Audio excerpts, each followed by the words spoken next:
We all set? All right, well, welcome.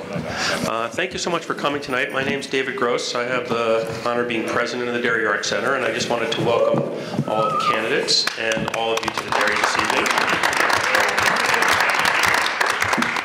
Please come in.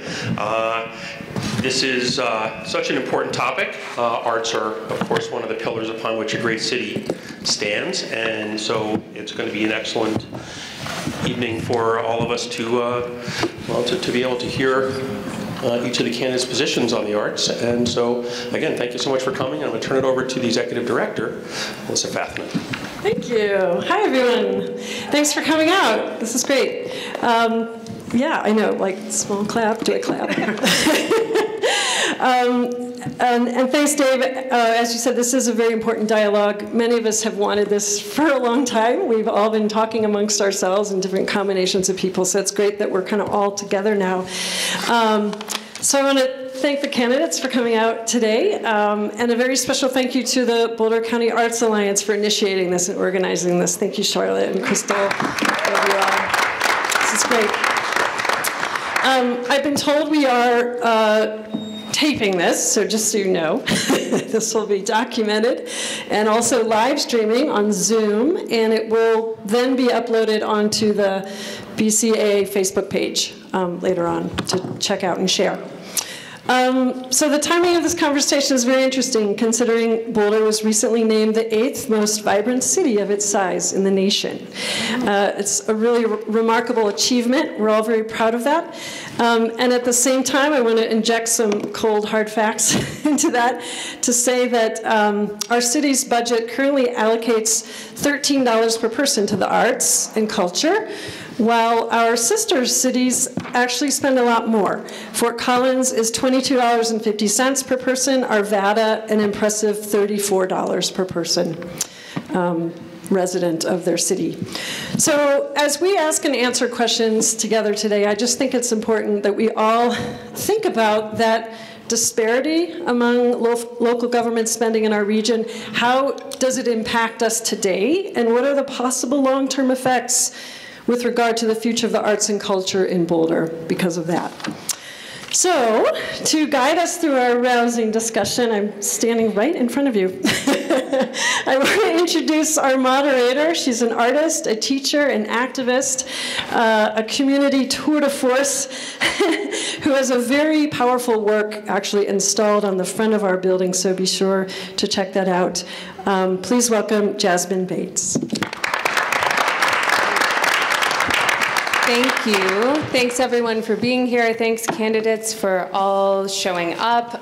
Right, so thanks to the dairy for hosting us, and they are in my heart right now for supporting the Los Seis de Boulder sculpture project and sort of signal boosting it with an installation here. And then thanks to the BCAA for hosting and having me moderate. What else do I want to say? I'm going to have you all introduce yourselves and answer why is art important and what has been the impact of the arts on your life personally. So yeah, please name and a little bit about yourselves. I've skipped several things. So first I want to say everyone's got like 60 seconds for everything, except maybe sometimes 90 seconds. And maybe you can make a little signal at me if you're taking one of your 90-second turns, and I'll try and keep up.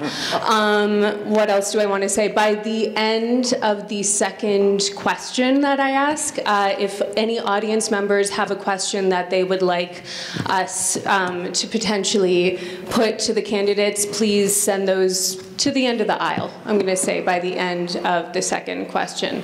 Okay? Yeah, so actually, and before we begin, so yeah, I'm a ceramics MFA student at CU Boulder, and also my mother was the first woman of color on our town council when I was growing up, so city politics are, you know, an interesting and fraught terrain for me, so I'm really looking forward to seeing what you all say.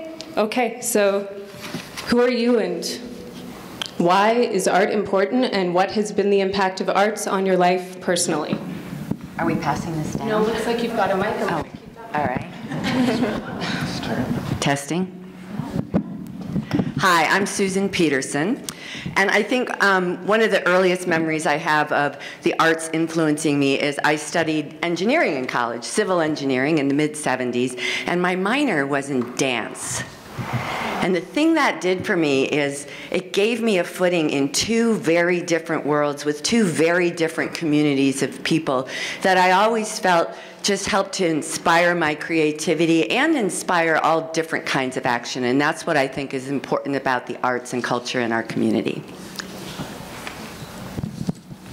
Going down the line. Is it 60 seconds total for the introduction and, yeah? Yes. Okay. Hi, I'm Rachel Friend. I am an attorney, an educator, an activist, and a mom. And I think there are sort of two sides to artwork.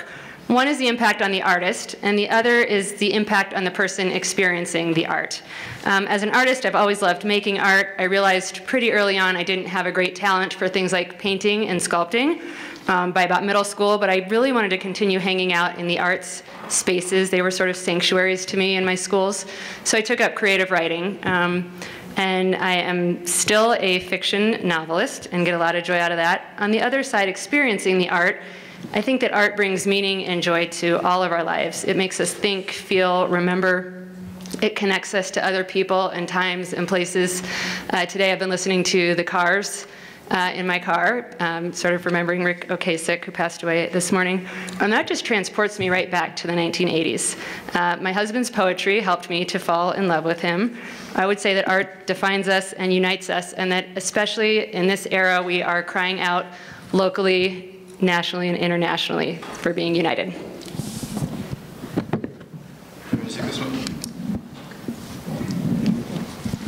Well, good evening, everyone. Thank you so much for coming out on a Monday night and spending your dinner with us.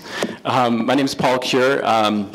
I'm the owner of Mea Culpa Productions that does a series of talks here in this theater, actually, called We Need to Talk, which is basically what we're talking about tonight, which is the role of the artist. So just this last one I did was with Steve Fenberg and Lorena Fuentes-Ibanez of Colorado Immigration Reform Coalition, as well as Jean Dubofsky, in that role of how we support each other in our various roles. Obviously, being an artist in Boulder is an art in and of itself, right? So my first job in Boulder was at Stagehouse Books and Prints, and working with Dick Schwartz and seeing Red Grooms and seeing him basically walk down. And my first show at the Fox was Allen Ginsberg singing the Ballad of the Skeletons that he and Paul McCartney wrote.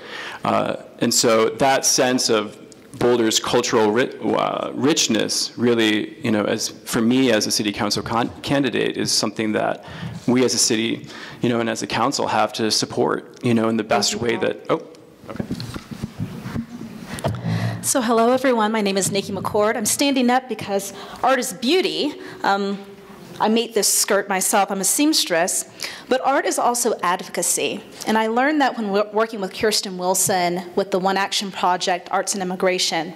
And the purpose of that project was to expose people to the history of immigration, the current status of immigration, and then to take action. Because when you better understand the perspectives of others, you understand how it relates to your own life. And art allows us to do that. So while art is absolutely beautiful, it's a way to advocate for other people and to learn other perspectives as well.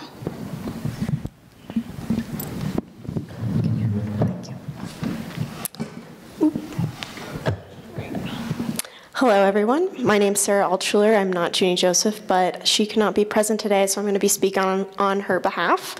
This is just a few words from Junie. She said that, I hope you can all, my name is Junie Joseph, and I wish that I could be with you here tonight. However, I had a prior engagement. I hope to see you as I'm canvassing your neighborhoods and better learning the community. I'm running for Boulder City Council because socioeconomic diversity and political inclusion matters. I've had several years of experience working in human rights fields, and I believe I can contribute to making Boulder a more socioeconomic and diverse place. Some of the background that I've done is work in the Central African Republic, interacting with armed groups leaders. I had to get their buy-ins in order to work with the community while working with United Nations, all while constricted on a very limited budget. As I was growing up, arts is very important to me because when I was a young person growing up in Haiti, I did not have the opportunity to partake in any form of art. I remember when I was about 8 years old, I saw a woman playing the violin, and ever since, I wish I was a violinist. I think it's important to afford this opportunity to others because art can leave a hole in your heart. So,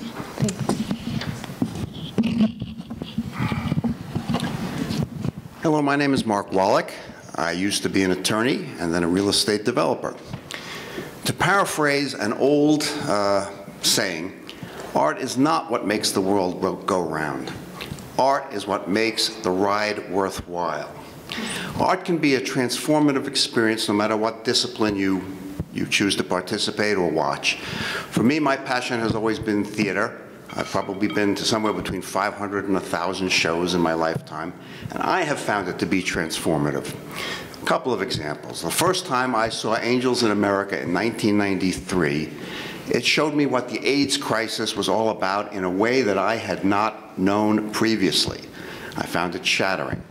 And a couple of years ago, when I saw Lynn Nottage's play Sweat, I walked out thinking, aha, now I know why Donald Trump is president. Unfortunately. So whatever your passion in art, it can change the way you view the world. And so that, for me, it is of supreme importance. Hi, I'm Mark McIntyre. And when I think about why art is important to me and what impact it's had on my life, I begin in high school where I had one of those inspiring teachers that showed you something that just sparked something inside you, and that was this teacher sparking an interest in ceramics and art and design and making beautiful things. That transformed into me moving to Boulder and attending CU, where I eventually graduated with a Bachelor of Fine Arts degree in ceramics and printmaking. But the real bonus there was I met my wife of 36 years, Jill, in basic drawing class. And so that was the highlight of my art career. But, and Jill is still an artist, and when asked, I'm glad to critique her work. But when I think about why I'm running for council, one of those reasons is democracy and good governance. And you think, well, what's that got to do with art? Good governance comes from creativity. We are confronted with myriad challenges, and we have to think about things creatively in new ways and different ways, and the arts can help us see those different ways of being. Good evening. My name is Gala Orva, and I'm a former math teacher, an actuarial scientist, and a dancer. I have been a dancer since I was 2. I've done lots of different types of ground dancing, which is what I call it now that I've become an aerialist. Last summer I was dancing samba, and right now I'm doing partner dance. I love art. Art inspires us. It lifts us up. And it shows us other cultures. And sometimes when you don't get to travel much, it's the only way you get to see the rest of the world. I was born from 2 magnificent artists, and art was part of my culture growing up. Dance saved me. It gave me an outlet for all my energy. And when you grow up in the concrete jungle of Chicago, you need something to inspire you. And I danced for years and years, and I still do. I love artists as well. I only date artists. Thank you,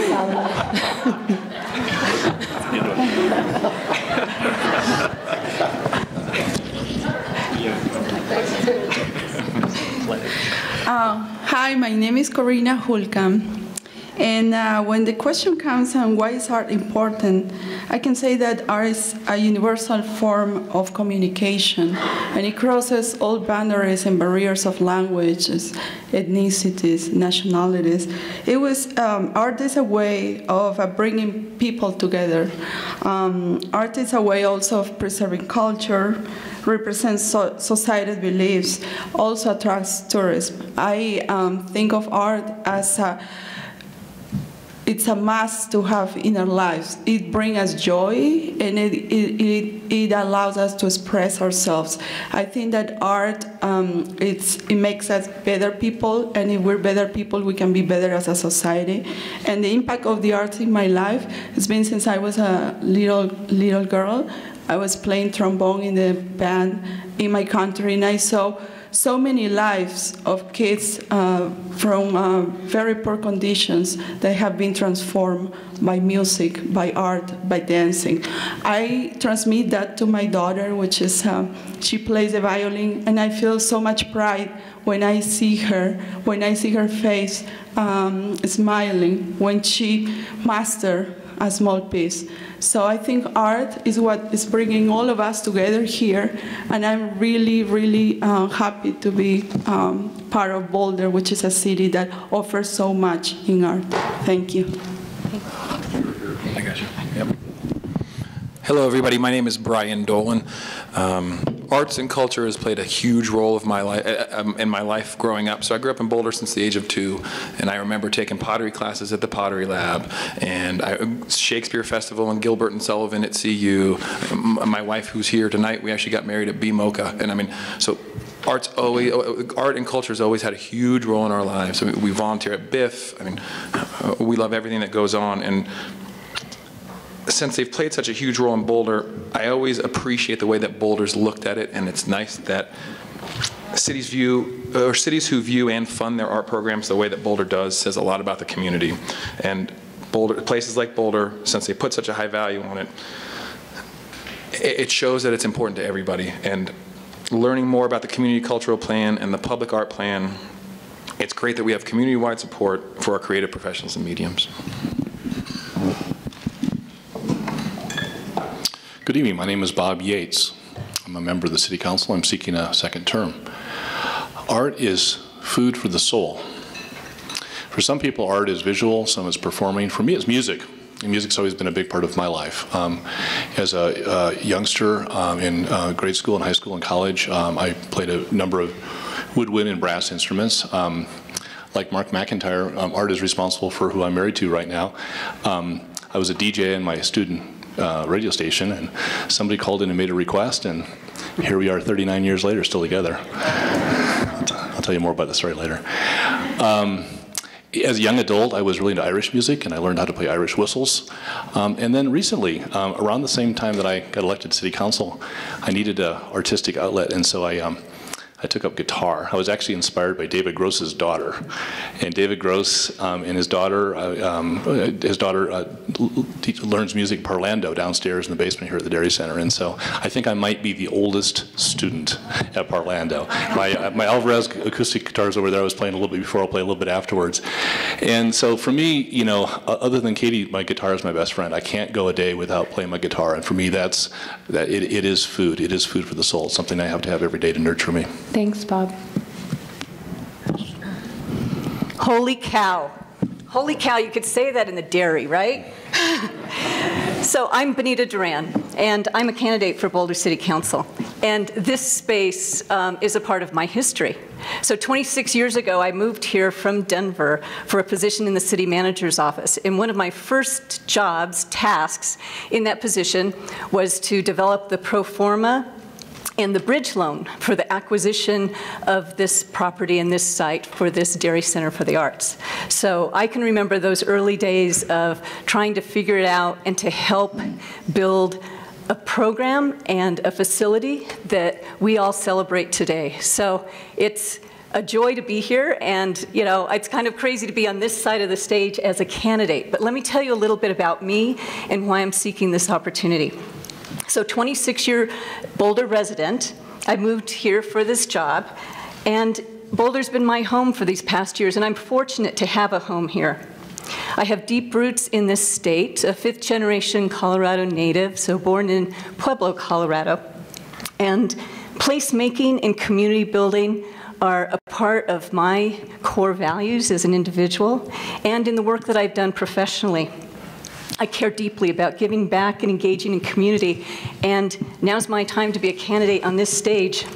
Why art is important to me is because I think have to cut you off. I'm sorry. What's that? I have to cut you off. Okay, so let me just say that I'm looking forward to the opportunity to tell you more about why this is such a high value for me, and I appreciate your consideration.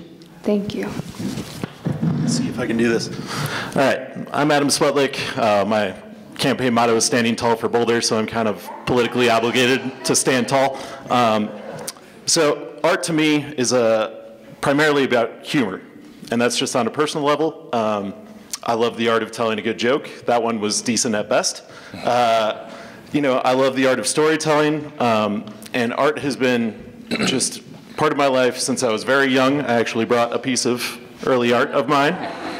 Clearly, transportation issues were important to me at an early age. So, you know, to me, it's just foundational for us to connect in a way, and I think art is the way that we can do that. So I totally understand that it's really, really underfunded in our community, even though we're one of the best communities for art in the nation. And I really would like to take steps to, you know, make sure that everyone can enjoy it on a daily basis. And I hope to be the council member to do that. Thank you very much.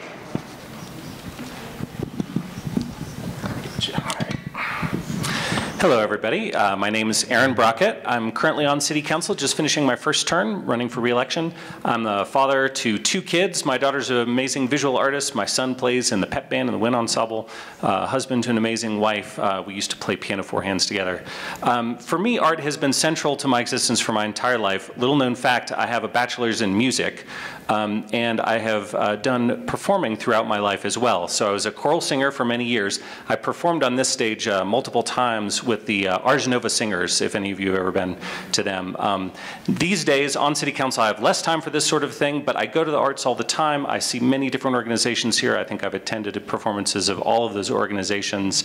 I've been on the Dairy Board for 2 years. I'm on the BMOCA board right now. So I'll just say that I believe that the arts should be everywhere, because the earth without art is just eh.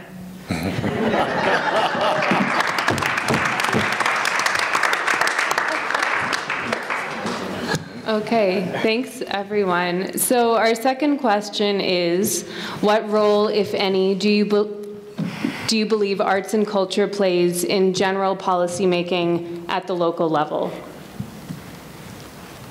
Gonna start them all? I think so, until I don't, but yeah. Okay. You know. Okay. In my experience, if you really want to change a behavior, the best thing you can do is engage a person's heart or their emotions. And I know no better way to engage a person's heart and emotions than through the arts. And there are so many things we need to improve in our city right now, from climate action to social justice to air quality to traffic. And I believe that the arts can play a critical role in engaging people's hearts and emotions and moving us in some of the right directions. I also just wanted to take a moment to read. This is from the American for the Arts Statement on Cultural Equity. It's something that the Boulder Arts Commission and the Office in Arts and Culture support. And they say, to support a full creative life for all, we commit to championing policies and practices of cultural equity that empower a just, inclusive, equitable nation. And I believe that's because, as Karina says, art is something that connects us all no matter what your language is. All right, the question was, what role, if any, do you believe arts and culture plays in general policy making at the local level? My answer would be not enough. Most of you know that I care a lot about flood mitigation for South Boulder Creek at CU South. Right now, we're mired in politics. We kind of can't even get to the point where we can agree on whether it's urgent, because we're not handling it urgently. And why am I mentioning flood and arts? It's because we need a flood wall. And I was looking recently at a picture of a new flood wall in Germany, and it was spectacular and breathtaking. And so I asked about CU South, where are the artists? Where are the artistic renderings showing how this urgently needed flood wall could create a beautiful artistic gateway into Boulder? Why were artists not invited to sit down at the table from the beginning? They will help us design a wall that will fit best with our landscape and with our 36 corridor. So they should have been at the table, but they were not invited. Perhaps if they had been, our community could visualize more of the beauty and the potential in this project and move away from our fears.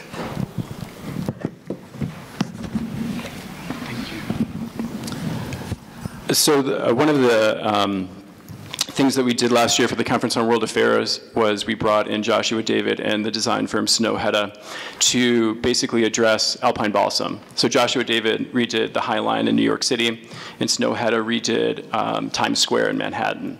And it was specifically meeting with Danica Powell in regards to how we as planning are addressing this to make it an actual vibrant neighborhood, and especially in regards to how we are not just a local, emblematic city, it's also how we translate to the rest of the world. And I think in regards to that, in regards to policy, there does need to be a sense of dialogue with the rest of the world so that we're actually listening to and seeing what other communities are doing, and especially in regards to the policies that they're implementing. And so Joshua David, as well as Snøhetta, went to the university, went to the city government, and that's basically the plan that I hope to kind of engage, is opening up these dialogues to greater communities so that we learn from others, and that would be my plan.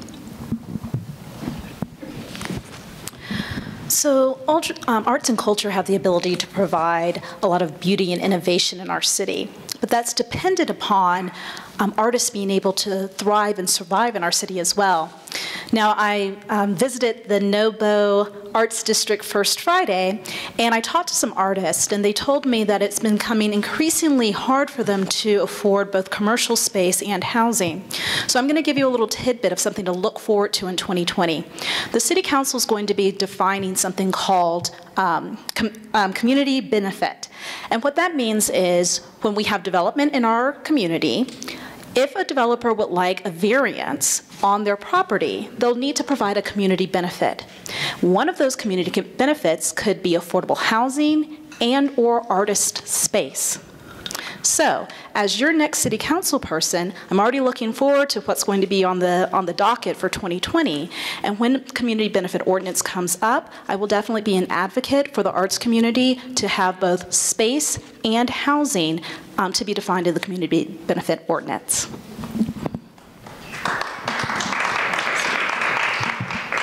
Thank you. Let's see. So, what role do you believe arts and culture play? Art is very important because it promotes the well-being of every citizen. Art can be used to drive the attention of the public to things that we haven't been looking at. And it can be used to bridge the gaps between the people of various social, economic situations. It also can foster change by changing the minds and the hearts of people, or at least bringing attention to issues that have not been seen or given time. And with art leading the way, you can see amazing shifts in culture. And that's why art and culture are so important to politics, because they're often a driving force behind them. I interpreted that question to be a consideration of where arts and culture ranks in the general priorities of the city. And obviously, it is too low. I think arts are terribly underfunded, as you heard the statistics earlier. And I don't think we properly recognize the contribution that arts make to our community. It's an economic multiplier. It brings in tourists who spend money and pay sales taxes and help fund all of the other activities of our city. And I don't think we accord it the respect that it is due in the priorities we give it. We are contributing less than $1 million a year in grant money to the arts. That number for 2020 is flat in the proposed budget from 2019. And as was pointed out earlier, relative to other cities, we're doing a very poor job, despite the fact that we have so many artists, we have a vibrant community, and we get all of the benefits from art, but we're not supporting it properly. That is something I would like to correct if I'm fortunate enough to be on the City Council. So I'm going to read the question again because It's been answered, but I'm going to answer it directly. What role, if any, do you believe arts and culture play in general policy making at the local level?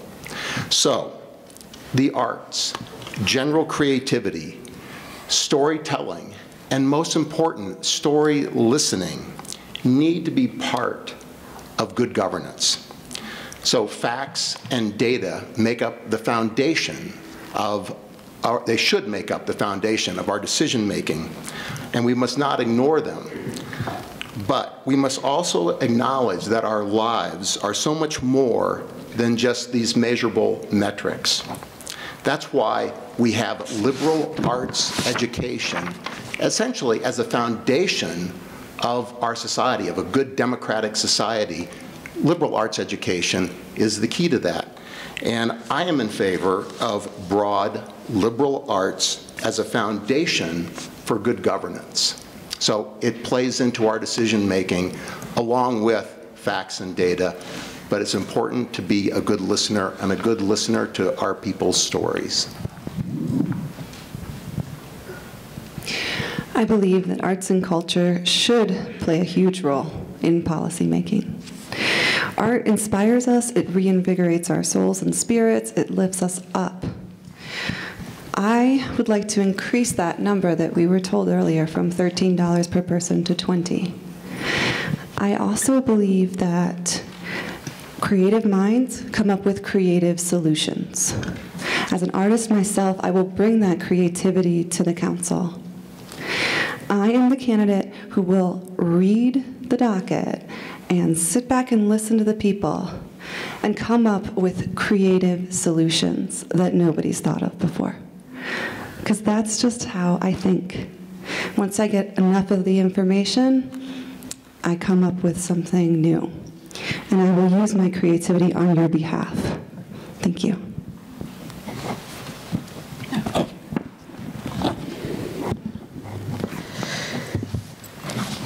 Well, I think that the role in the local level should be bigger of what it is now.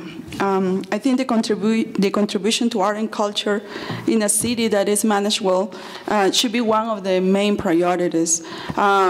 The artists require support in the forms of venue and performance opportunities, grants, and marketing. In return, they also contribute to the economy of the city.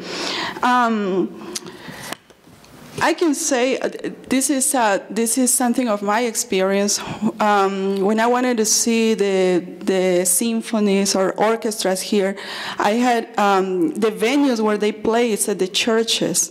So I think that we need a venue, formal venue, to build one so people can go. I was talking to some artists yesterday, and they told me that the problem number one is not the price, the amount of money that people have to pay. The problem number one, that why people don't go to concerts, it's parking.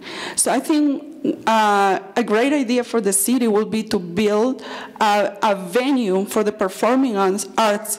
Maybe we have downtown this old courthouse, that we can do something like inside, like a renovation, and that way I think we can help the businesses downtown.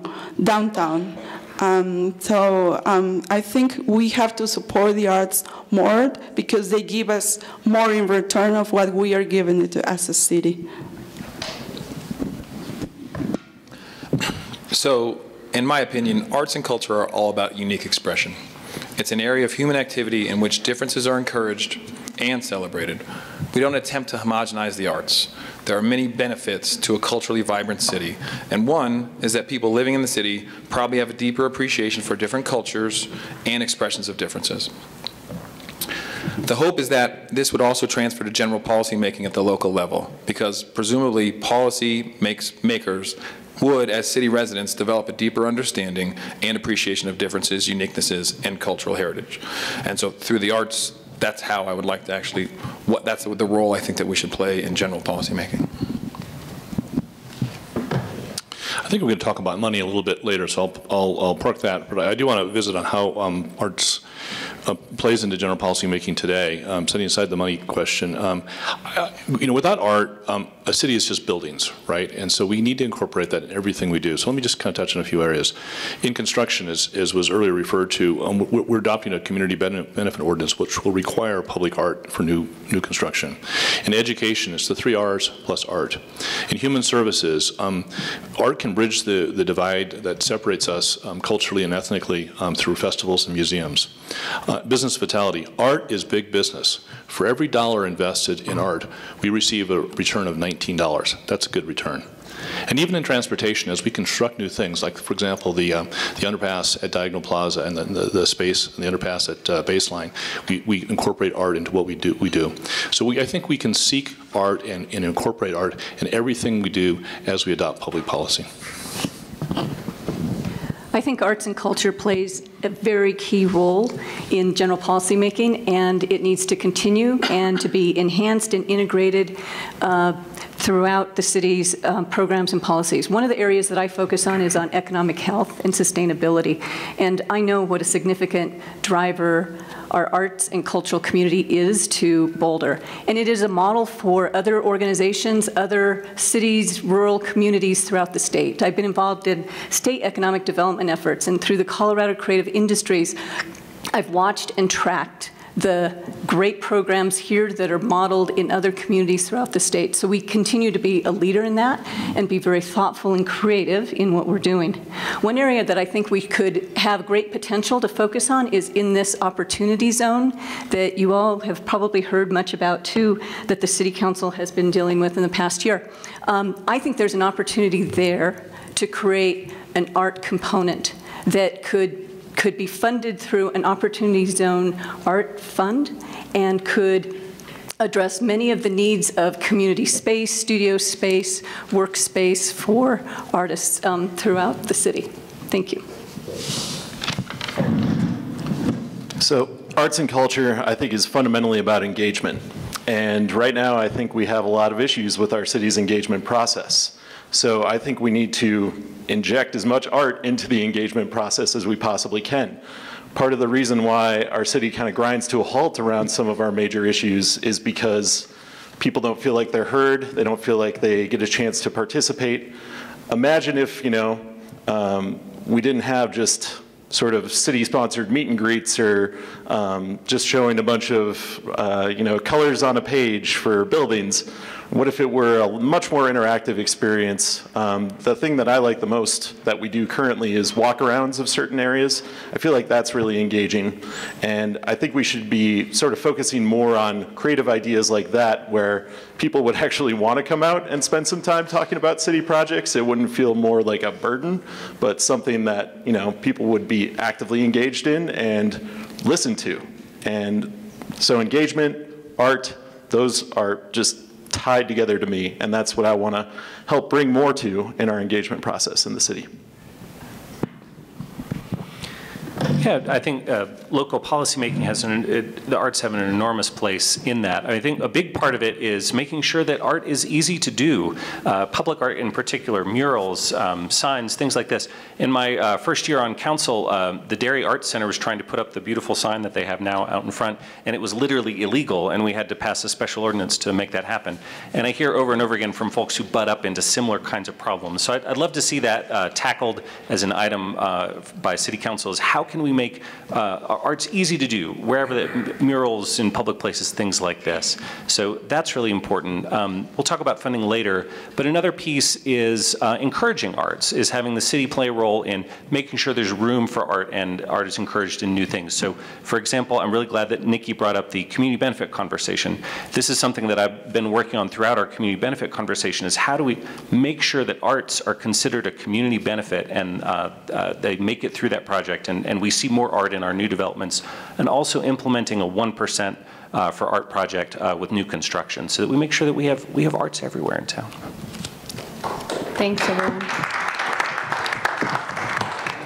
Okay, audience members, would you please take your yellow pieces of paper and maybe send them this way or that way? You're waving? Just towards me? I don't know. To Charlotte? Just send them to the end of an aisle, please. So our next question is, what does a culturally vibrant city look like to you? And yeah, let's switch it up. Let's throw it back. Hey. Well, a culturally vibrant city is one, where there are performances everywhere, where you walk around downtown, and as you pass by the cafes, there's music at night. There are galleries. You have your choice of dance and theater and exhibitions and all of these things. The arts need to be just a core piece of who we are as a city. And so I think we're a long way there. I mean, Boulder has an incredibly vibrant art scene, but we have more work to do here. More work to do. Yeah, a culturally vibrant city to me is actually a lot what Aaron was talking about, is the ability to knock down those barriers to provide art in everywhere around town. Right now, if we're a city of art, then you don't see very much of it, that's for sure. Especially in your neighborhoods, just driving around town, maybe in the main public spaces it's more accepted, but there isn't a whole lot of room for creativity. And I don't mean every house needs to be, rainbow colored, but we for sure need a little bit opening up of the rules in order to let us express ourselves a little bit more. I would love to paint my front door in my apartment, but that's definitely not going to happen with my HOA right now.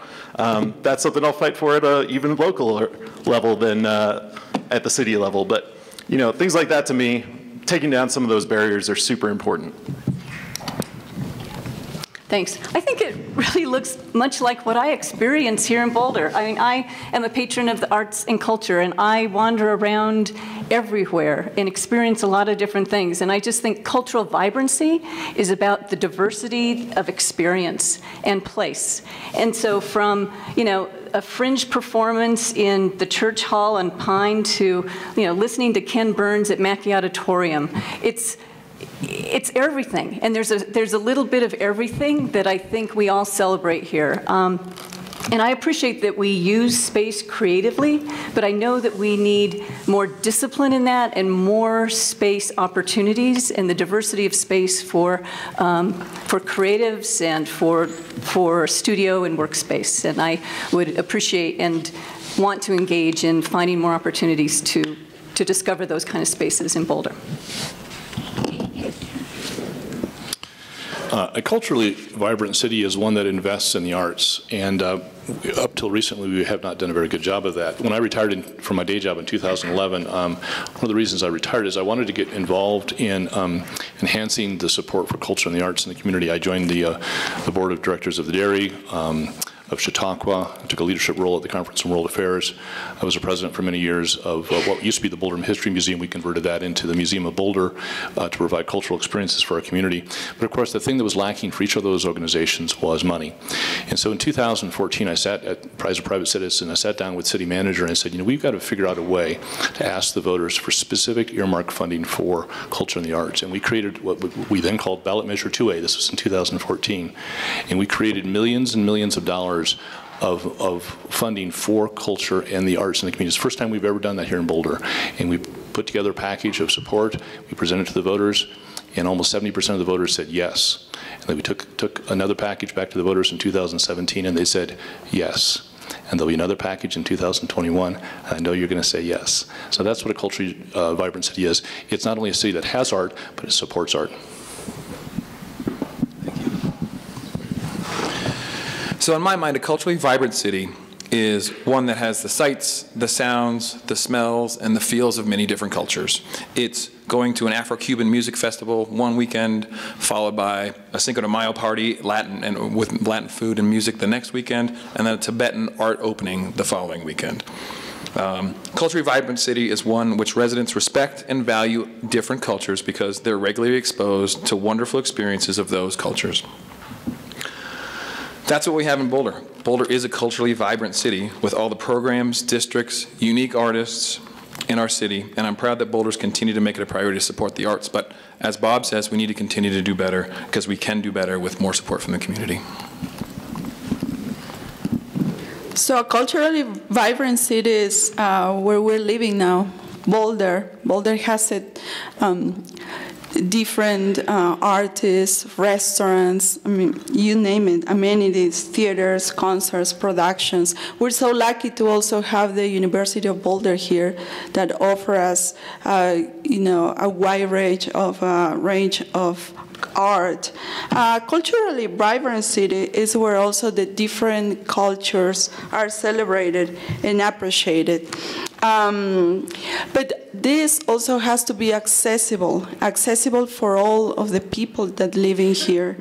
I think we, as policymakers, we have to be sure that the vibrant city that we're living in, it's accessible for everyone here.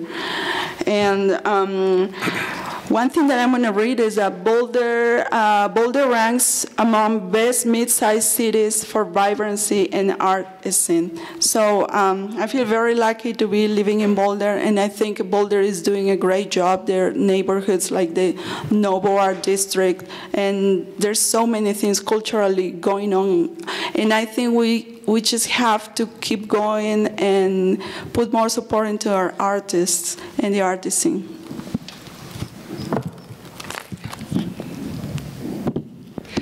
A culturally vibrant city supports its artists.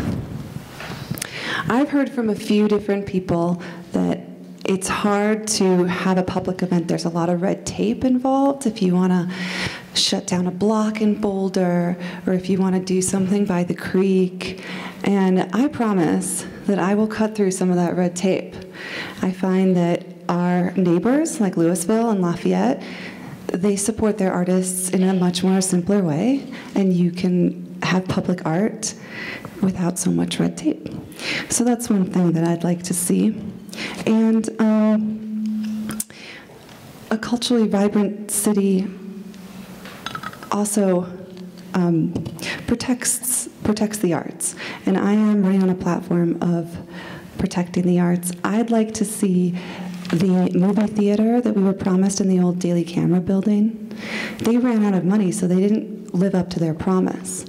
But with the new community benefit that we're defining next term, we can put legislation into the code so that things like community art houses that are promised to us actually happen.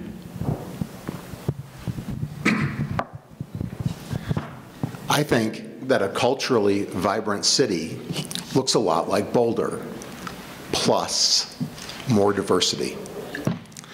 And when I say diversity, I mean social, racial, and particularly economic diversity.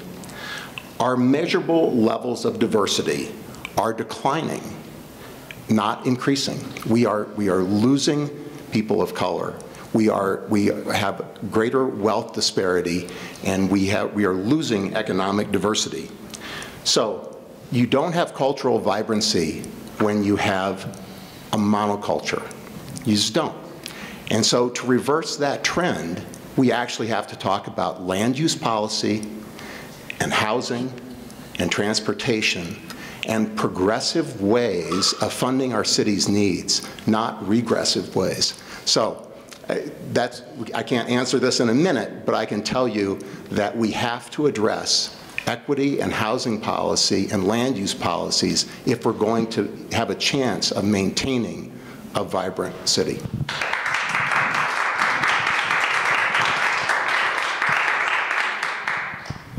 For me, there are three elements of a culturally vibrant city. First is, of course, proper support for the arts community, both in terms of funding and helping them to find affordable spaces in which they can rehearse and have offices. You know, Fort Collins has been experimenting with artisan zones, which leads me to believe we ought to be experimenting with artist zones, areas in which their particular needs can be met with affordable spaces. Second, I think a vibrant community requires equal access to all. We have economic barriers to participation in the arts world, and we need to address that and make sure arts programs are available to everyone, no matter what their income level is. And third, you want to see an arts community that conducts aggressive outreach to those who are not being properly served. And I think we can do that here as well and create in total, create a much more vibrant city than we have now. And we're pretty vibrant at this point, but we can do a little better. And I'd like to see that happen.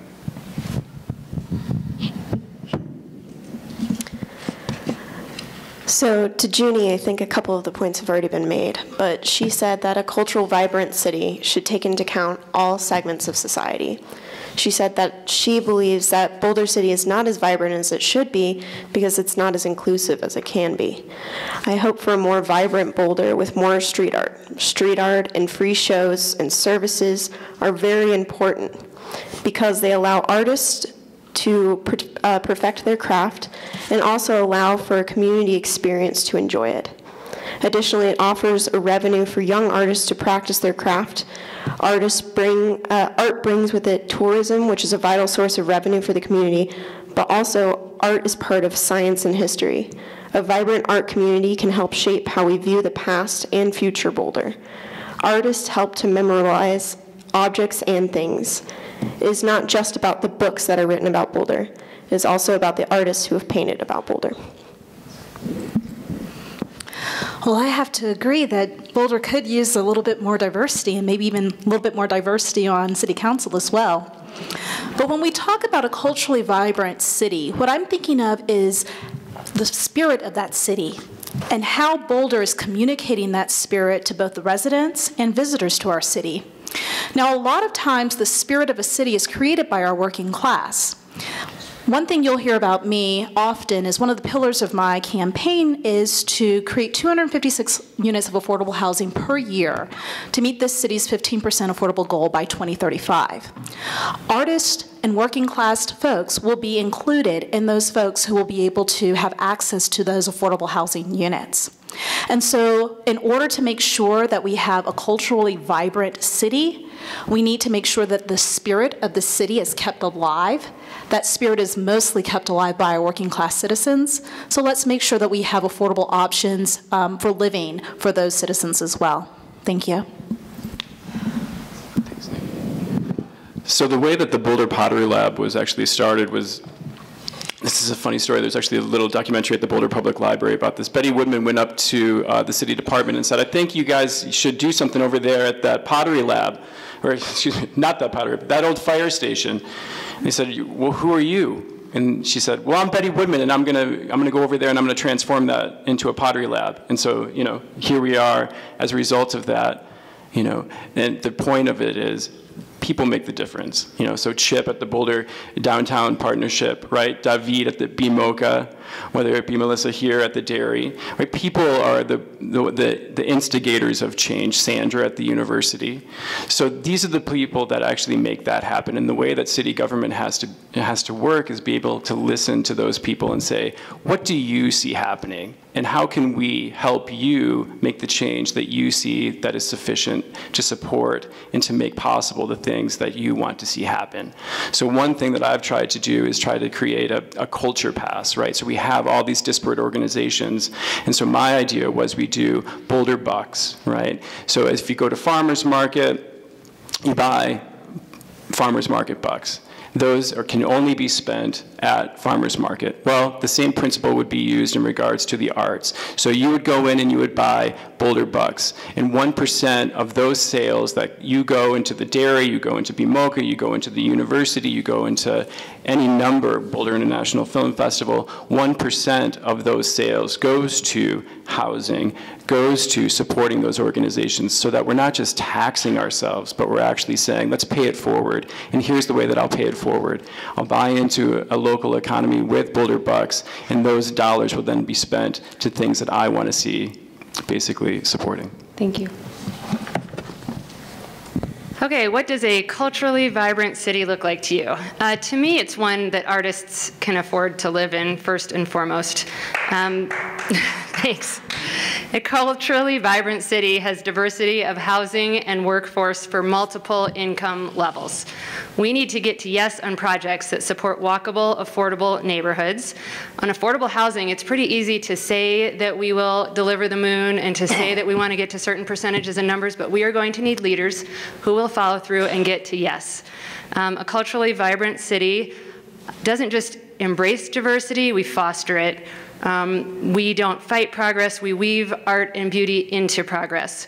We care for our surroundings. In Boulder, our backdrop is part of our artistic inspiration and needs to be protected. A culturally vibrant city, to me, is one where artists have freedom to create. So as I think Aaron and Gala were pointing out, we put up a lot of red tape and obstacles to artists being free. So we have a lot of creativity and beautiful public art, but it's cumbersome. Creativity and bureaucracy do not go hand in hand, in my opinion. So a more culturally vibrant city will loosen the reins a little bit and let the artists flow.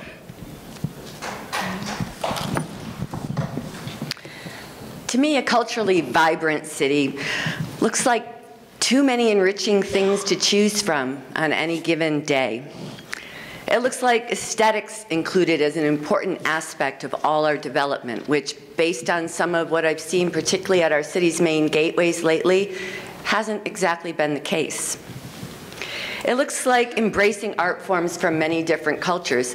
In fact, it looks a lot like Boulder, which, according to the statistics that David from BMOCA sent out just today, is home to, I think, third in the nation for the number of artists per capita. And you ask yourself, why is that? This is going to go a little wacky here, just a warning.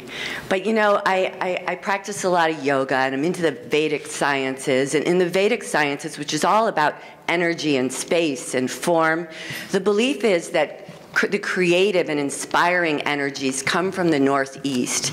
And the best place to live in terms of creativity is a place that's open from the Northeast and restricted from the Southwest, like our beautiful Flatirons and foothills, which essentially create kind of a vortex of good energy. It's why long ago Chautauqua came here, why it attracted all those free-spirited, free-thinking people. And I think it's one of the key things that we need to protect in order to protect the natural creativity of such a beautiful place. Thanks, everyone. So for the remaining 3 questions, we're going to have exactly 60 seconds, and I am going to cut you off. I'm so sorry. And Charlotte, if I can steal your phone, my battery's about to die. So, Charlotte. Okay, so who is the focus of Boulder Arts policy? The artists are the audience.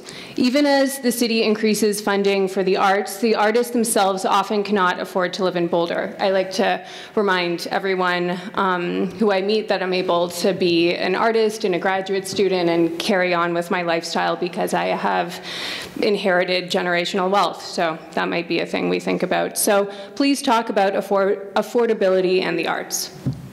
And let's use Susan. Well, the first part of the question was, what should the focus of our arts policy be, the artists or the audience? And when I hear that question, I'm like, aren't those two things kind of inseparable?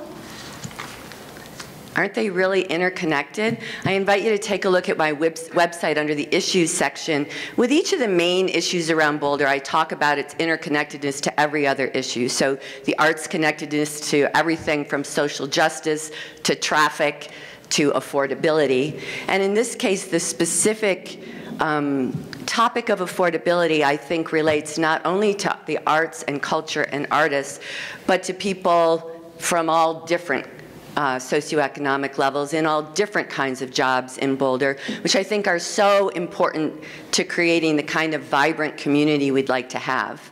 You know, I've lived in Boulder for 25 years. I raised my son here, and I always said I loved seeing his teacher at the grocery store and the mailman at the coffee shop.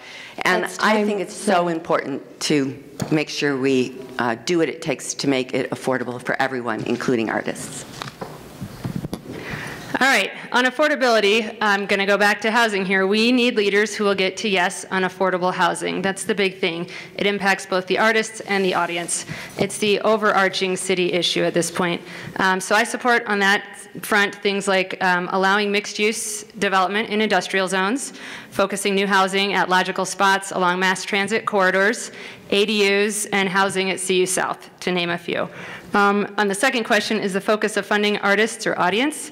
To me, the solution isn't either or, it needs to be both. We need our taxes and grants to continue to fund the audience, which includes venues like this, so that we can share our art. And we also need to be getting more money into the hands of individual artists. So that's funding artists more directly. And because our return on investment, as Bob pointed out, $19 is our return, is outstanding. If we have the will, we can fund the arts at a higher level, and therefore we can do both. It's not either or. Thanks. Well, I think the person that's most indicative of this is Ibashi, right? So we all support Ibashi on the mall, and we love to see him go into a box, but the whole point was that he couldn't even afford a place to live in Boulder. So I think that, to other people's points, Alpine Balsam, Diagonal Plaza, Iris and Broadway, those are the three zones that will be on the table in regards to what will be seen as housing, right? So we have to, when we approach these projects, put those measures in place that actually says, and this is for affordable housing for artists. And I think that is the part where you have to just concentrate on what is right now at hand. And what is right now at hand is Alpine Balsam and very soon Diagonal Plaza. So when we talk about affordability, we can talk about housing, but we can also talk about budget prioritization. So our library here doesn't feel like they've been funded enough, and so they're looking at creating a special district to have adequate funding for the library. So I believe that we need people who are bold in their prioritization and can balance different priorities in our city. Now, I've been a commissioner with Boulder Housing Partners for the past 6 years. BHP is the quasi-governmental entity that creates affordable housing rentals in our city. And I think that we've done a very good job of integrating aesthetically pleasing housing into neighborhoods.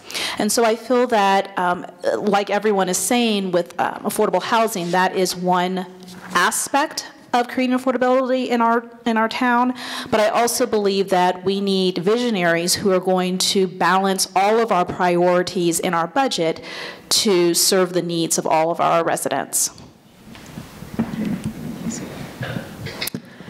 So to first answer the question is focusing on Boulder's art policy and artist and audience. And Junie says that both the artist and the audience are the focus of stakeholders within the art policy discussion. Without the artist, the citizen is not inspired. And without the people, the artist is not encouraged to make art. Consequently, we need both. She said, I am very concerned by the poor funding for art, and she believes that it should be increased.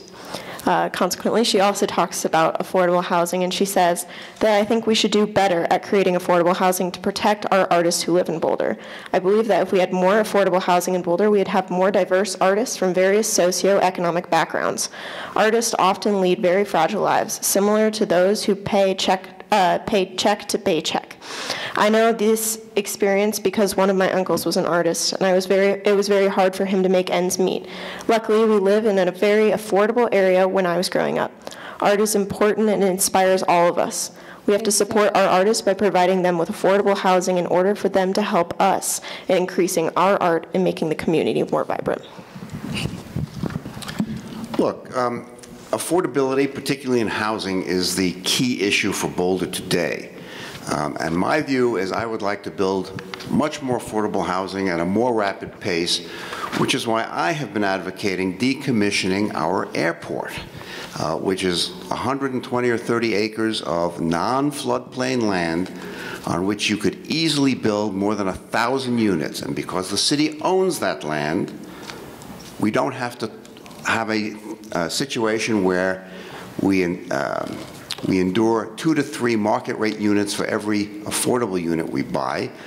We can control that site, and we can actually require the bulk of those units to be affordable and or middle income. And we're not building any middle income units at all. So I think we need to change the game a little bit, be a little more aggressive and bold in our approach to affordability and affordable housing, and that's how I would do it. There's a saying in the real estate business that if you want to make money, follow the artist, because the artists move where the next big thing is. I, for one, do not want to follow the artist out of Boulder, and that to retain our arts community will require more affordable housing.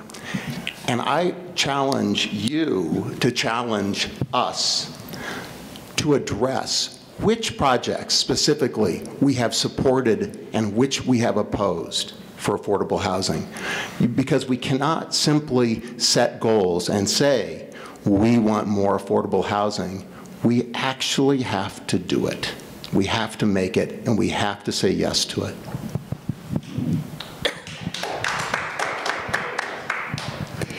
I believe that the artist is the focus. If we keep the artist happy, then the art will flow. Our artists are economically disadvantaged, and they are a vulnerable population that needs housing help. We've all talked about housing and how we want to help create affordable housing in Boulder, and that's one of the groups that we want to help. I'd also like to see an art co-op downtown, a permanently affordable space on Pearl Street where our tourists could walk by and look into the windows and see beautiful creations being made. A co-op on Pearl Street would be fantastic for artists to create and market their wares, perform on a little stage in the corner, and it would be equitable. Everybody would have a chance to get a little cubicle in the art co-op downtown.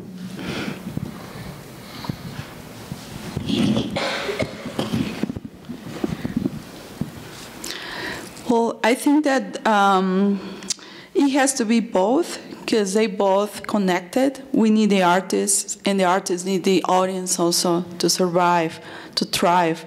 And I think one of the problems that we're having in Boulder is we're not supporting our artists. They're not having the right space to show their art, and also the housing, which is the main problem for artists and from everyone else here in Boulder.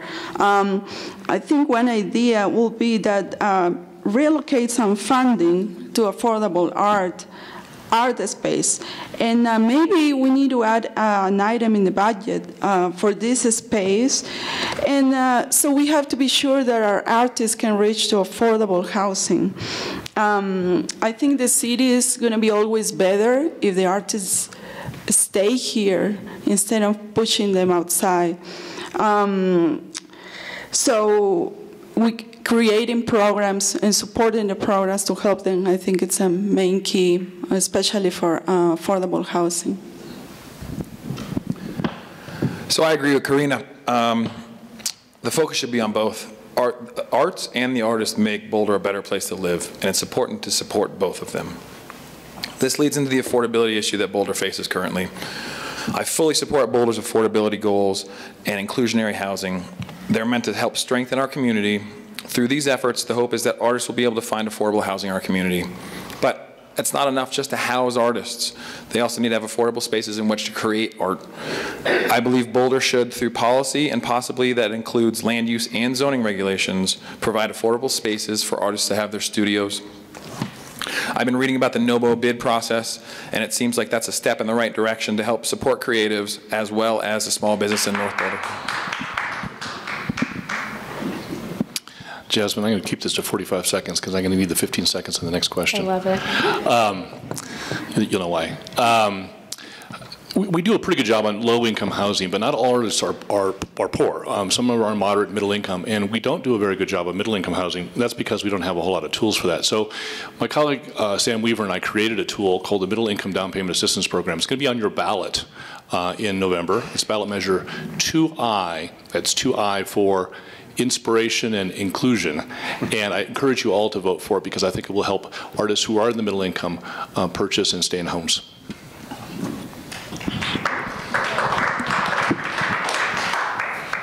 So with a focus on both artists and audiences, my orientation is to the economics of this. And so comment made about the library district, which is a formation that I support because it shifts, it's an opportunity to shift the burden from sales tax to property tax and creates a district that can better serve the users of the library. And we all know that it's more than just books on a shelf at the library. That is our cultural center and our education hub for many diverse programs in our community. So that's one place to start to begin to look at where are the other dollars and the resources that can be aligned with arts and cultural programming that serves audiences and serves artists and builds audiences.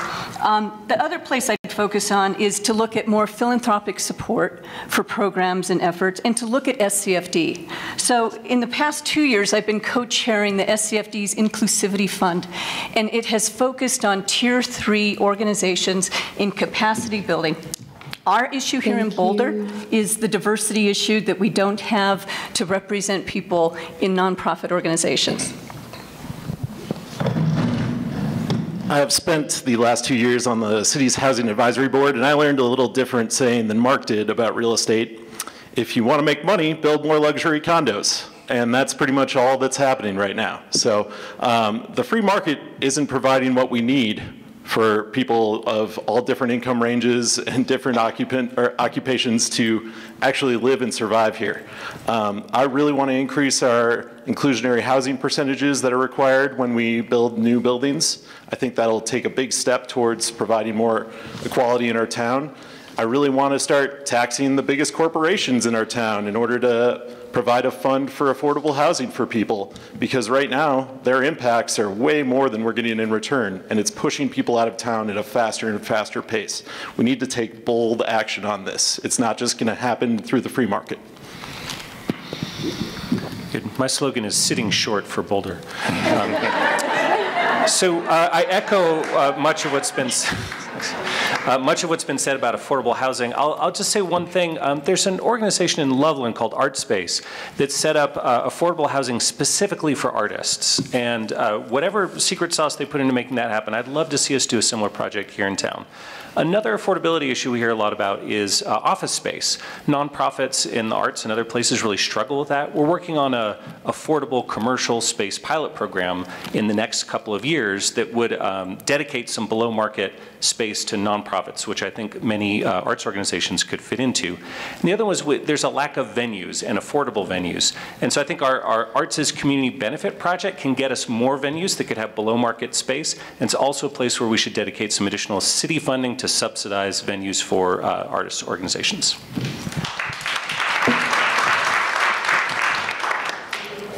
Great. So our next question, how will you use arts and culture to address the pressing concerns of our city? Equity, inclusion, justice, climate, homelessness, to name a few. How do you see arts and culture fitting into your overarching goals for the city? And we'll start with Susan. All right, 60 seconds. I'm going to rip through this pretty fast. So I think one of the overarching goals in the city, the reason that we've declared a climate emergency, is our climate action goals. And I think there are all kinds of ways that artists can contribute to our climate action goals, not only by helping us to influence local behavior, but with actual opportunities for helping the climate. For instance, I just read about these green walls that they're putting up behind every bus stop in London. These walls, they're about 4 meters square, sequester as much carbon as 275 trees. And I was talking to Matt Chazansky about it and saying, let's get some artists involved in creating sculptures that are actually carbon sequestration gardens. How cool would that be around the city, and a big participant in our climate action. So that's just one way. The arts definitely participate in creating a healthy business climate, because one of the big reasons tourists and others come here is to just participate in our inspirational creativity, and a big part of that is the artists. And I'd like to involve artists in our aesthetic look of Boulder at every level, and 60 seconds are up. Okay. How will I use arts and culture to address the pressing concerns of our city? I'm going to limit my response here. Art is magical, and it taps into some sort of deeper level within all of us. And because of that, art in public spaces can do things like reduce crime and make us healthier. It can help us heal faster, for example. Obviously, all of us up here tonight have given you reasons to believe that we value the arts. And on this question, I would say that you all are the artists, and anything that I can come up with is probably not going to be as magical as what you can come up with. So what I will promise you is that I will be an accessible council member. I will meet with you, I will listen to you, I will share, and I will champion your expert ideas, because I think that you're going to have better concepts than I do on how we can incorporate the arts into improving and reaching our city goals. Do you want it? It was right there. So I've thought about this, and once again, I think that other people have a lot of answers in regards to this, and so I came up with an idea for a thematic line for all of our disparate arts organizations. And so for Conference on World Affairs, we do 3 themes each year. And so for this year, it's on race, 30 under 30, and then the third one, Bob, do you remember the third one? Is it women? Women, thank you. And so, how could you forget? so the reason that, so I was going to do a thematic line between BMOCA, Dairy Arts Center, Boulder International Film Festival, and it was just called the thematic line. And so we as a city say, so for this year, we're going to be bringing up women. And all of our different festivals will have one particular panel throughout their festival that will address that particular issue, so that we as a city say, look, we have many ways of looking at a problem, whether it be through film, whether it be through dialogue, whether it be through dance, whether it be through music. But that's the way that we're going to be able to address it. So I was excited about this question because I'm already doing this work. I'm a small business owner. I own McCord Consulting Group, and I've actually worked with several of you in the room already. I work with both BCAA as well as the BAC to provide trainings to boards to help diversify their boards, their staff, and their programming. Now, the reason why I was asked to do this work is because the SCFD is focusing on providing grants to organizations that are more diverse within their programming. And the folks at Boulder were like, they really want to do this work, but they don't know where to start. And so I have been working with organizations to better diversify their boards in a culturally relevant way. Not that you're just bringing in someone because they're diverse, but making sure that you're laying down the foundation for diversity and that the organization is ready for that diversity work before you bring in candidates. So as your city council person, I will continue not only to do the work through the workshops, but to also highlight those organizations that are making strides in their diversity efforts on the board level, on the staff level, and in their programming as well.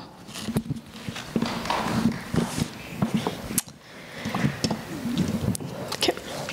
So currently the budget allocated for arts is just over $200,000, and that's for arts to nonprofits.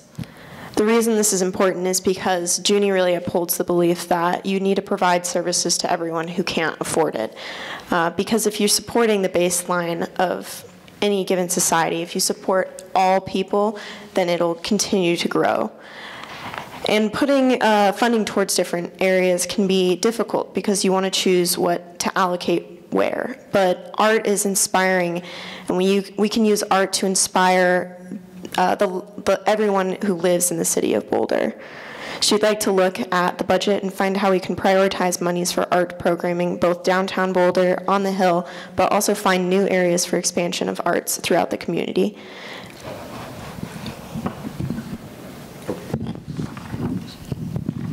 My answer is going to be a little bit different. I don't intend to use arts and culture to address these issues. I intend to support the arts community, get it properly funded, find affordable space for our artists to live and work, create enough affordable housing, and then our 4,700 artists will address these issues using their creativity in the way they think best. And they'll do it through dance, they'll do it through visual arts, they'll do it through exhibits at museums, and they'll do it through theater. I believe in the creativity of our artistic community, and it is their genius and their talent that will use that support to address all of these issues in a way that is better than what can be mandated through any government action. So I've answered the last couple of questions with specifics about housing, and I'm going to address this one more on the emotional level. And that is, we use art to help our minds assimilate concepts about right and wrong, about fairness, about justice, about beauty. So think back to the first time you read To Kill a Mockingbird and how that affected you. That is the way art can affect us in the way we govern. And I want to encourage people to go up to the CU Arts Museum to see the show, Its Honor is Hereby Pledged by Gina Adams. These are quilts using the words from treaties that were signed in our name that were subsequently broken with Native Americans. And it's incredibly powerful, it's incredibly moving, and that's the kind of art that can inform us and give us the power to take action to make a better, more just society. We have wonderful values here in Boulder. Equality and inclusivity are two of them. I'd like us to invite more culture to Boulder. I'd like to see more women and people of color in business.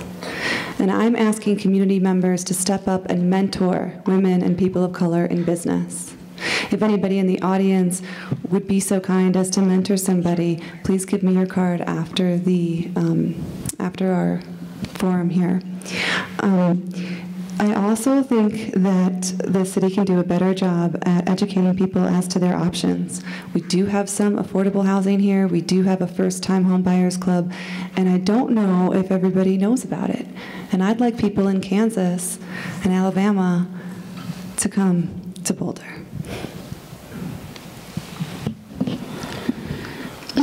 So when I see all these issues that the city has, is like when the city is sick and have all these problems, homelessness, justice, inclusions. So I think the art, it's a great way to heal from all this.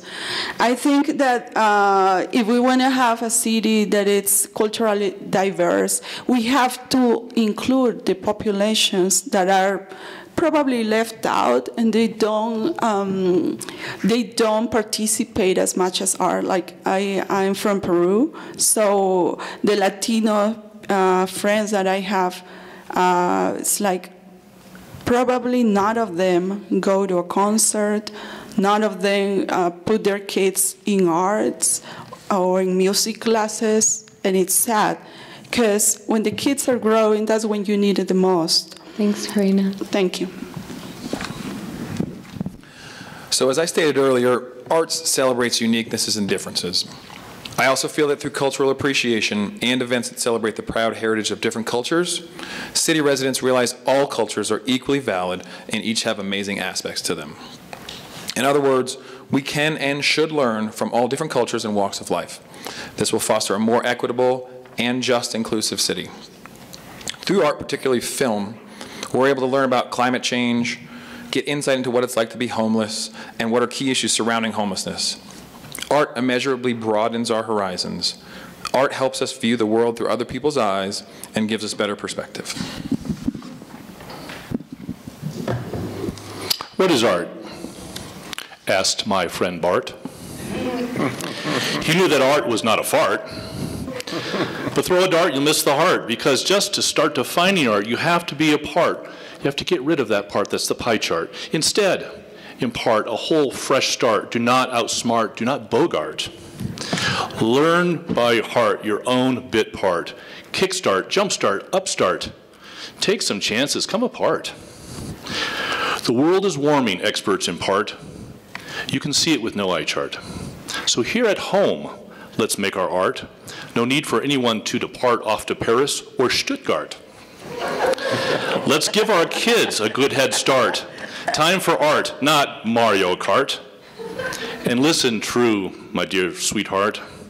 Make funding art not mere spare part. Instead, in our budget, 1/10 part. For in a town that welcomes art, everyone gets their own voice part. White or brown, slow or smart, Rene Descartes or Bonaparte. And that's what I told my friend Bart. Take heart, take part. Let's make a start. Equity, inclusion. Let's be smart.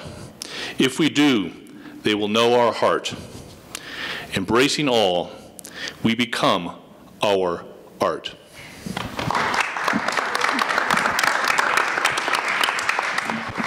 You still my heart, Bob and Art. And art and culture is about community to me.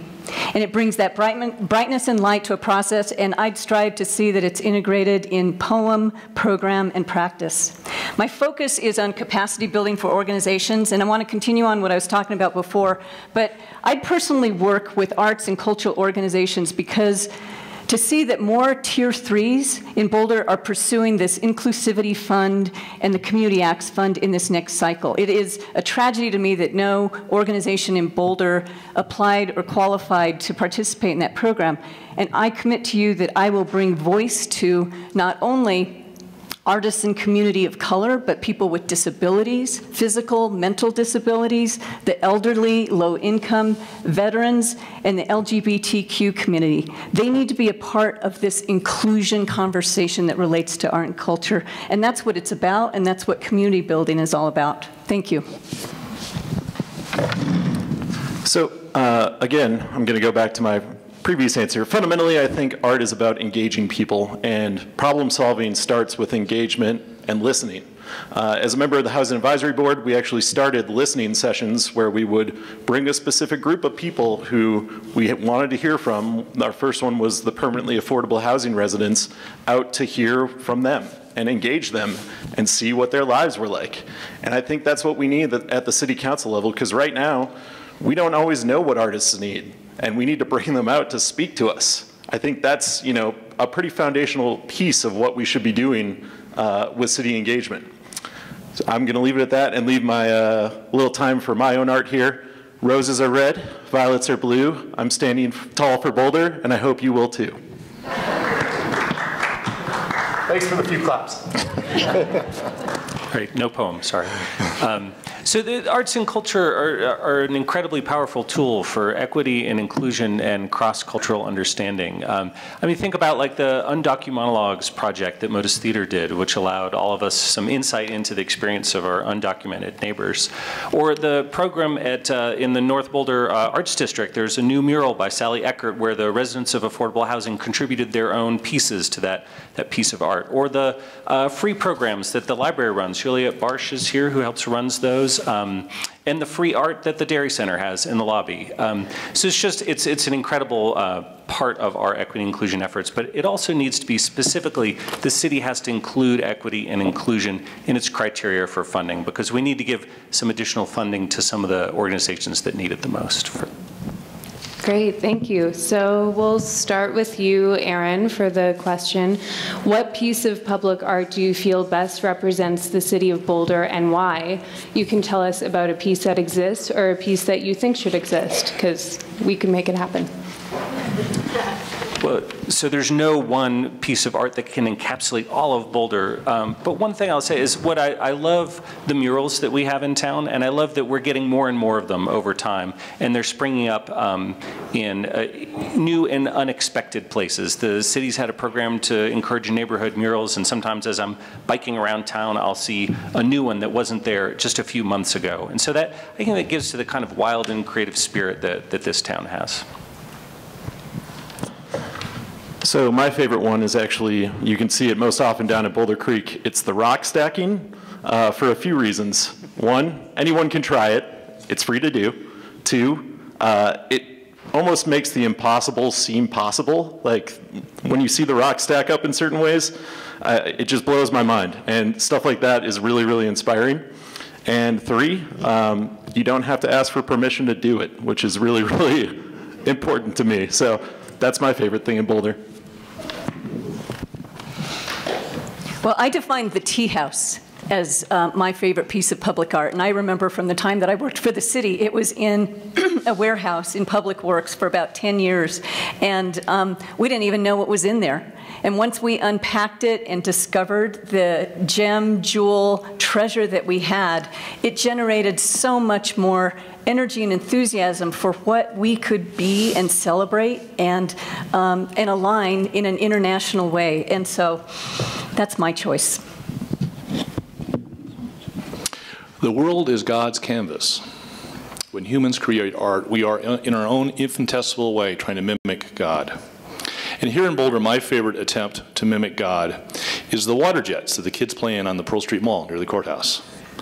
That art is interactive, it's multicultural, it's multi-generational, it's non-judgmental, it's welcoming, it's accessible, it's messy, it's pure joy. That's art.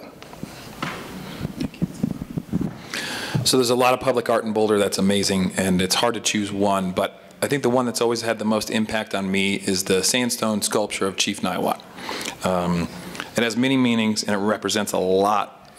There's a lot of depth there, right?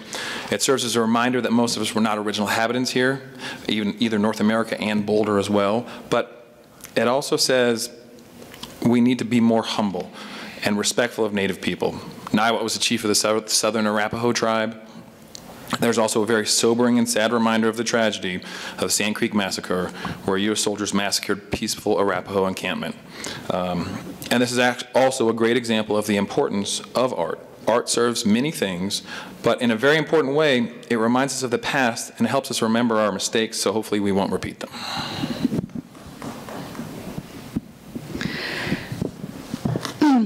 So last night when I was thinking about this, I decided that I was going to say that about the Dushanbe Tea House. And because I think it's a symbol of friendship between nations, and it represents a lot of culturally. But since somebody already said it, I think that the most important piece of art that I have right now is that last Wednesday, my daughter made a picture for me. It was me representing on the top of a cake. When I saw that, I felt joy and love. And I'm so proud that she's here sitting for me.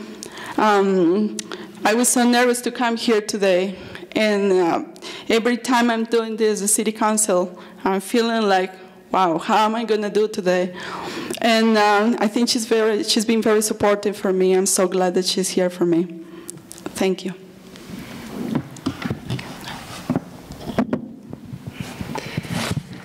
My favorite piece of art in Boulder is a boulder. When you walk through the rock on Pearl Street that is separated and has a path between it near Hapa Sushi, that is my favorite art piece in town. I'm a wild spirit, and I love nature. And I was called to these mountains in 2009. And right next to the boulder is another rock waterfall. And anyone can pick up some leaves and place them on the water, and they stick so perfectly. And people find flower petals and leaves, and they make the most beautiful art for everyone else to enjoy. So that is my little sweet spot on Pearl Street. Thanks for having us. I'm currently serving on the Transportation Advisory Board, so maybe this has warped my decision a little bit on what I think the best art project is. It's an underpass. But Broadway and Baseline on the south side, there is some really beautiful art because that sits on the 40th parallel, and it combines geography, it combines placemaking, wayfinding, art, and community making, and something that's very unique to Boulder. So anyway, it rolls it science and history all into one, and sculpture and design. So that, for me, that's a great example. I regard architecture and design as art, and as a result, I would choose our main public library. I think it's cleverly designed, The interior spaces are warm and inviting, and the passageway over Boulder Creek is so beautiful, I'd like to turn it into my personal bedroom. And when you see the crowds that are there, the number of people who are using it, it tells me that this is a building that has fulfilled its intended function perfectly. And I can't think of a better piece of public art than that building.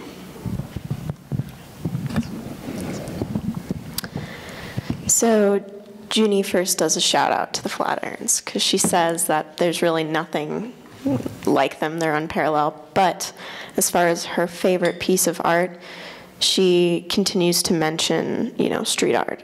And that's because it is something that everyone can see and enjoy, and because it creates a beautification of Boulder like very few projects can, because it takes an old alleyway and transforms it into something that people want to visit.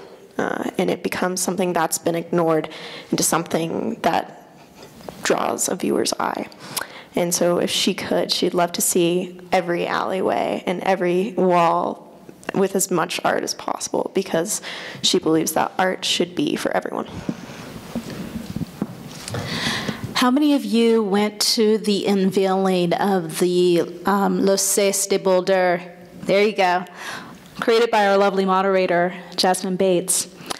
That's one of my favorite pieces of art right now because it shows the rebellious spirit of Boulder. We have that rebellion in us to create justice when there is injustice. And the ability to create art that calls attention to an injustice suffered in our community is very important to me. I invite you to take some time to understand how that piece came to be. I was really fortunate to be able to be at the ceremony, and I was able to experience cultures other than my own and learn from different perspectives.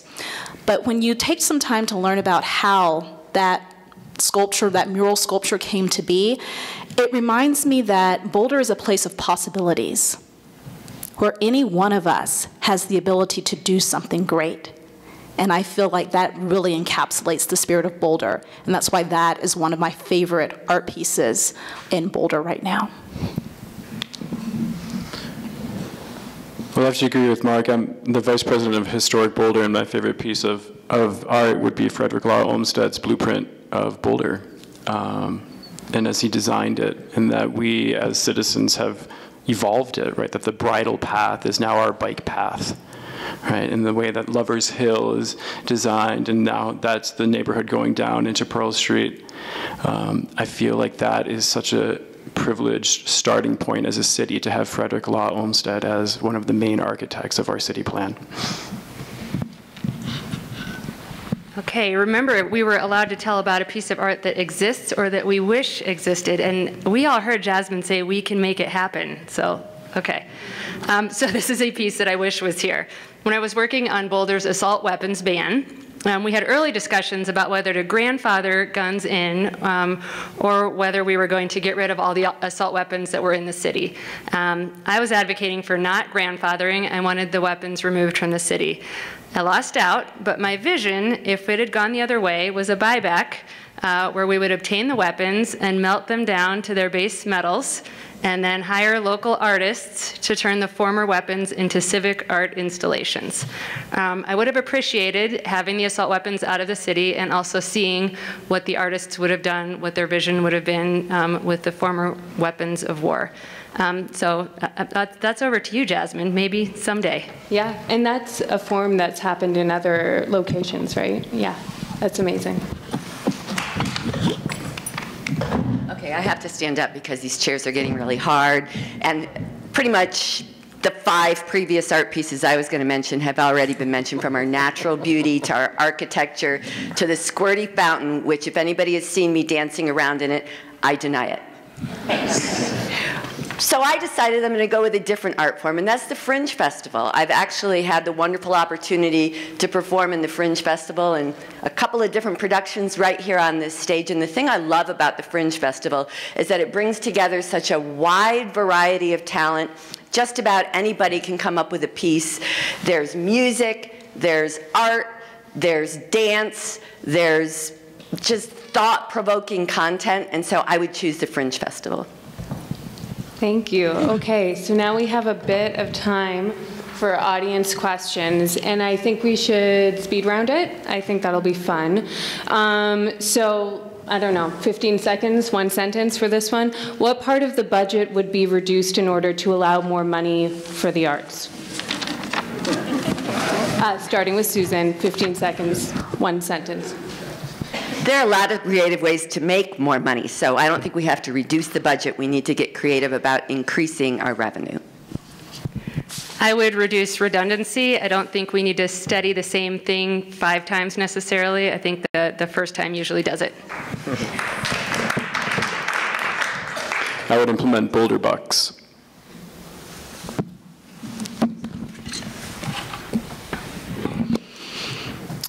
I'd want to actually look at the budget and decide what our priorities are and the priorities that are going to benefit the most of the community. If I had to take a guess on behalf of Junie, I'd say she probably would say decreasing studies as well, or just going ahead and looking for new ways to raise revenue to incorporate more funding for art. We have over 1,400 people employed by the City of Boulder. I am not convinced that all of them are performing a vital function for our city, and I would look for some ways to be a little leaner and provide that additional funding for our arts community. I'm going with Susan on this one. Let's increase some income streams. And one that we can do is there's no such thing as free parking. Parking costs in the public right-of-way, and we need to charge a market rate for parking in the public right-of-way. And that would be one way to fund the arts. I'd like to get the municipalization project out of the courtroom because I'm tired of paying those fees. So that's what I would do. I will tax more the investors that are coming to using the benefit on the opportunity zone. I think that will give us a lot of money for the arts. I'd look at reducing inefficiencies, and I'd also look at streamlining our processes a little bit better. There's a line item in the proposed 2020 budget that we're going to take up in a few weeks that's $700,000 for a third door in the municipal building. Now, we have 2 pretty good doors already. So I would be in favor of diverting that $700,000 to culture and the arts, which would nearly double our funding. I'd look at shifting the library district under property tax, and that would free up about $10 million to be used for other general fund purposes, such as the arts. I would actually increase funding for homeless services because it would greatly decrease our need for policing and medical services and use that money towards the arts. All right, well, Bob stole my line, but I will say the great thing is that a few $100,000 for art is a small part of the city budget, makes a huge difference for the arts community. So we've tripled arts funding in the last 4 years just through increased revenues that we've had anyway. Great, thanks. And starting with Susan again. What did I do? You sat here. I'm sorry. In the middle and then go around. Yeah. Okay, let's start with the marks. One of the marks, you take it. Okay. How would you? Are you marks down there? Anyway. Okay. Great. How would you support the arts at CU Boulder, and I think even better, help create synergies between the campus and the city? 10 seconds. Oh, sorry. I would like to get more support for CU's Colorado Shakespeare Festival. I'm biased. I love the theater, and it bothers me that the tiny town of Ashland, Oregon, puts on a 10-month festival of theater, and we do it for a few weeks. I think we're a more culturally attractive location than Ashland, Oregon, and I would like to see us do better in that respect.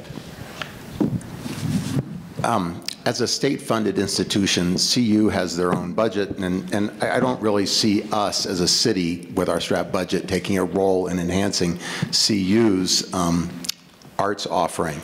However, I think certainly greater coordination between the CU galleries, the CU theaters, the Dairy, BMOCA are all integral to having CU be part of our city, but I don't see us shifting money their way. Can you repeat the question for me? Can someone repeat the question for her? I've lost all my cue cards. Just CU Boulder and synergies between the city and CU Boulder. Right. Amazing. I got it. So I want more places for artists to perform, to make art, and it would be nice if the people of the city could use CU's art spaces as well. And we're negotiating CU South, we're talking about annexing, and I believe that we could create some space for public art in CU South. I think the University of Boulder might want to help the city of Boulder. Actually, I think that one idea that comes to my mind is that maybe making the Mackey Auditorium more affordable so the orchestras can perform there. So I think CU does a really good job on their own, and I don't know that we need to actually increase that synergy. I think with CU having their own ideas and their own thought processes, it adds to more culture and different ideas. So if you mix them too much, then I feel like it might mellow that out a little bit. I tell you, Boulder and the University of Colorado is like a tale of two cities. It's two cities in one geography. And there's so many synergies, whether it's transportation or policing or housing and art, that we could realize if we simply work together cooperatively. Yes, along that line, I think meeting with the university folks more than 2 times a year makes a lot of sense. And those kind of conversations between a city council and leadership of CU should happen on a regular basis. I would encourage us to be more linked with the CU Community Engagement Program. I've come to know about them and their work through Alpine Balsam and being a neighbor in that area, engaged in placemaking and exploring ideas of art and culture and community building. And they've put together some interesting programs that I think we all can learn from and grow from. I'm going to sit for this one. I think we need more joint communication, actually. So as a alumni of CU, I get a newsletter from them, and I get a newsletter from the city, and very, very infrequently do those two newsletters have the same things about art and culture in them. So maybe a little bit better communication in that regard. So I'll point out one really successful collaboration, which is BMOCA's placement of art in Mackey Auditorium's lobby. We could use, right? Yeah. We could use more of that kind of thing. Also more sharing of venues. We could really benefit from some additional access to CU's venues on their campus. I think just more buffalo-shaped things in the city, you know, so make them feel more comfortable. I'm going to go back to my CU South flood wall. I think that we could have a really breathtaking entrance into the city that's going to be coming from CU's property that we need. And also, we just mentioned that CU to me is not the bad guy in this community. They get a bum rap a lot of the time, like we try not to collaborate, but I've worked with them a lot on CU South, and they are wonderful and some of the brightest minds in our community, so we should be collaborating at every available opportunity with CU. So I've worked with CU in regards to bringing Conference on World Affairs here to the Dairy Center during the evenings so that people can actually attend the events at night when they're not working, as well as BMOCA and the gallery, as well as, I mean, there's the obvious in the room, elect Dave Gross as CU Regent, right? So I'd like to see more engagement with the community at culturally diverse performances, both with our community at CU and CU's community here in the city, so they feel welcome and included in those performances as well. So again, I'm speaking as best as I can to Junie, but she's currently a CU law student, and I think she would agree when we can say that sometimes the connection between the university and the city is very off, and I think both sides want to see more bridges built and more opportunities afforded to everyone, including, you know, mentorship or space. So I think Junie would say that it'd be, again, about kind of building bridges between all the people that are here in the community. Great. Okay, I think time for one more speed round. So what specific initiatives will you take to prevent artists being priced out of Boulder, both in terms of housing and exhibit/performance space, which I know we've all spoken to, but let's just do it again. And maybe also for me, how do we get folks back to Boulder who might have been pushed out and like, I don't know, how do we do that? I'm new here. Let me know. Susan. Sorry. All right, since this is not a 10-second topic, but let me just say, conflating density with affordability hasn't been working for us, so we need some new ideas. You think about it, the last decade at least, everything's gotten more and more dense and more expensive, so we definitely need some new ideas. It's, as I said before, it's getting to yes on projects. So we have a lot on the table right now that are good ideas. We have Alpine Balsam, we have CU South, we have opportunities in the Opportunity Zone. If we have strong leadership in place who will get to yes, we can solve our problems. Once again, I would do this cultural passport, so the thematic lines throughout the year, as well as the Boulder Bucks, so that there's actually incentive for people to get that money and to pay it forward for our next generations. So being a commissioner on Boulder Housing Partners Board for the past 6 years, we have actually created affordable housing. And so having someone on council who has the experience of creating affordable housing is going to be important.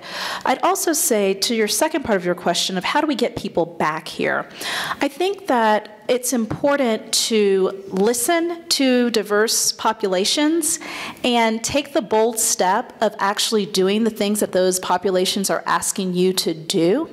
And I think that if our city saw more of that happening, you may see a resurgence of culturally diverse people coming back to the city.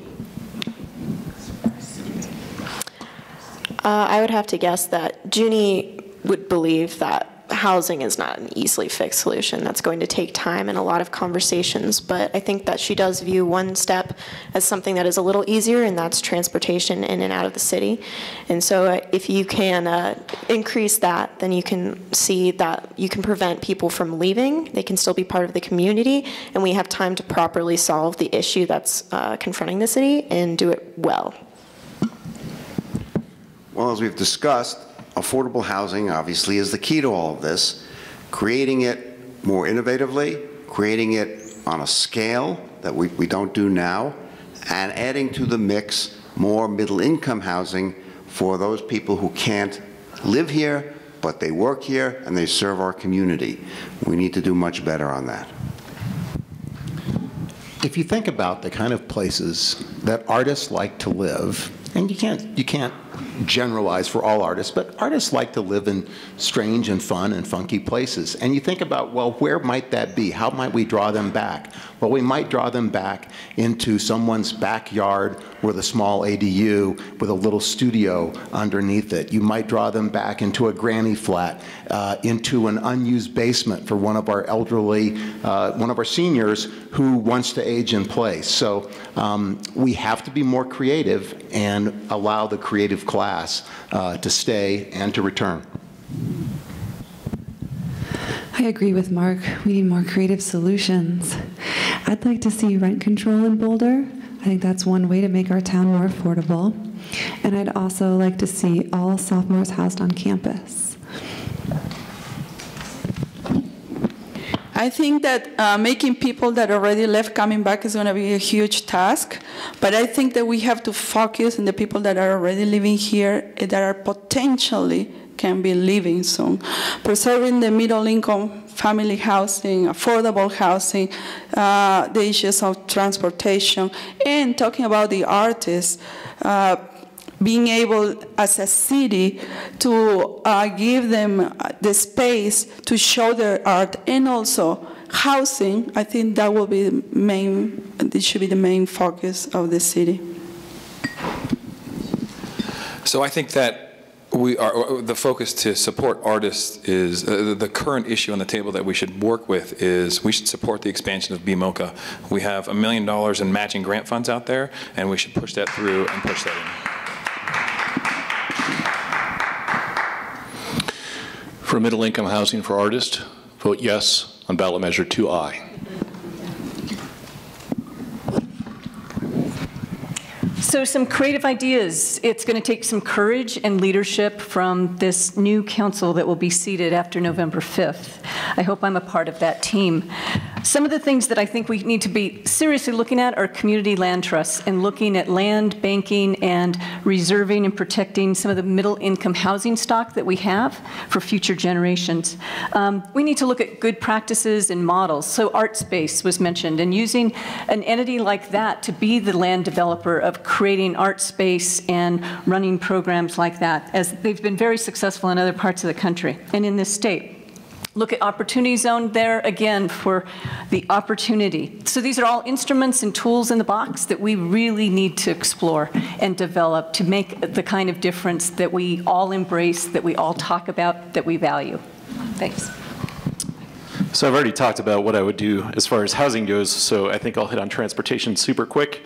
I would be a council member who would stand up against RTD and stop letting them charge us for something, a train, that we're going to have when I'm double my current age right now, according to them, and we're paying every single day for it. So that's one creative solution I think would help our problems. Well, I'll just mention again that we should codify arts as a community benefit in our code. So I wonder if we might close with a rousing round of applause for the idea that arts and culture are a community benefit to the city of Boulder.